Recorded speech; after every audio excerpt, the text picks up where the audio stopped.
আসসালামু আলাইকুম। এই ঈদে আপনারা কিভাবে নিরাপদ জার্নি করবেন সেটা নিয়েই এই ভিডিওতে আমি কথা বলবো। ভিডিওটি শেষ পর্যন্ত দেখবেন। আমি একজন চালক, এটা আমার নৈতিক দায়িত্ব যে সবাইকে সচেতন করে দেওয়া। আমি বলবো অপরিচিত সড়কে যারা ড্রাইভিং করবেন তারা অবশ্যই ট্রাফিক সাইনগুলো দেখে ড্রাইভিং করবেন, ট্রাফিক সাইন মেনে চলার চেষ্টা করবেন।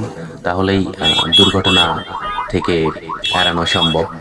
কেননা ট্রাফিক যে সাইনগুলো আছে সেখানে সেই সাইনের মাধ্যমে বোঝানো হয় কোথায় উঁচু রাস্তা, কোথায় ঢালু রাস্তা, কোথায় সংকীর্ণ সড়ক এবং কোথায় ইউটার্ন আছে, কোথায় রোড ডিভাইডার আছে। যেখানে যে সাইনগুলো আপনারা দেখবেন সেই সাইনগুলো দেখে গাড়ি চালানোর চেষ্টা করবেন। এতে ইনশাআল্লাহ কোনো দুর্ঘটনা হবে না। এবং যারা তারপরে হচ্ছে আননাউন বলতে অপরিচিত বাস, যেমন ধরেন যে এক রোডের গাড়ি আর এক রোডে নতুন গিয়েছে বা যাবে, রিজার্ভ নিয়েছেন আপনারা, এমনটা যদি হয় অবশ্যই সেরকম গাড়ি দেখে নেবেন যাদের ফিটনেস আছে এবং চালকও সেরকম হওয়া দরকার। কেননা